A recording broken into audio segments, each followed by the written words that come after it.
국정감사를 하러 앞둔 지난 12일 이재명 대통령은 느닷없이 마약 수사 외압 의혹 사건의 책임자인 임은정 동부지검장에게 수사팀 구성 등에 관한 지시를 내리며 외압을 행사하고 있습니다. 외압 의혹을 최초로 제기하며 피해자를 자처한 백혜령 경정은 수사 직무에서 제척되어야 하는 인물임에도 그를 검경 합동수사팀에 파견토록 지시한 것은 경찰청 범죄수사규칙 제8조를 정면으로 위반한 조치입니다.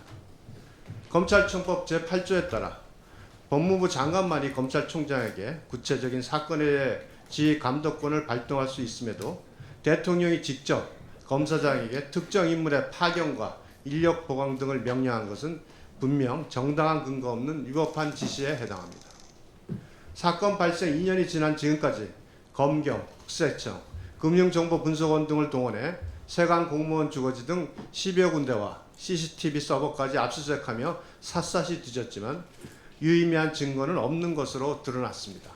그럼에도 불구하고 윤석열 전 대통령이 마약 독점 사업으로 내란 운영자금 조달을 시도했다는 등 백혜령 경정의 정신분열 수준의 주장만 난무하고 있습니다. 이재명 대통령의 수사 지시는 백혜령 경정의 망상을 공인한 것이자 내가 배우가 되어줄 테니 결과를 만들어 오라는 뜻입니다. 이것이야말로 직권남용이자 수사 외압으로 탄핵감이며 선출된 권력인 자신이 법률에 있다는 오만한 독재적 행태입니다. 국민들은 결코 독재를 용납하지 않는다는 것을 명심하기 바랍니다. 존엄한 현지를 국민의 감시로부터 보호하려는 민주당의 노력이 눈물겨운 지경에 이르렀습니다. 어제 민주당은 15일로 연기되었던 운영위 국정감사 증인 채택을 위한 전체회의를 국민의힘 반대에도 불구하고 일방적으로 연기했습니다. 대통령실은 국회에서 결정하면 따르겠다며 민주당의 공을 떠넘기고 폭탄 처리반이 된 민주당은 15일 운영위에서 또다시 김현지 증인 채택 여부가 논란이 될 것을 피하기 위해 미룬 것입니다. 대법원장은 강제로 자리에 앉혀 법에 금지된 재판관의 질문을 일방적으로 퍼부으며 조리돌림하여 굴욕을 안기더니 김현지는 왜 이리 보호하는 것입니까? 민주당에게는 김현지가 대법원장보다도 훨씬 중요한 인물입니까?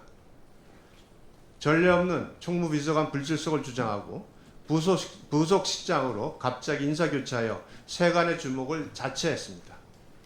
민주당의 존엄현지 과잉 보호로 인해 사회적 관심이 집중되며 이미 많은 증언과 보도를 통해 문제되는 과거 행적들이 드러나고 있습니다.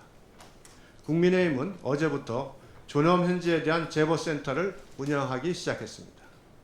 민주당이 아무리 시간을 끌고 존엄현지를 국감장에 안 나오게 한다고 해서 국민의 심판과 진실의 추적은 막을 수 없을 것입니다.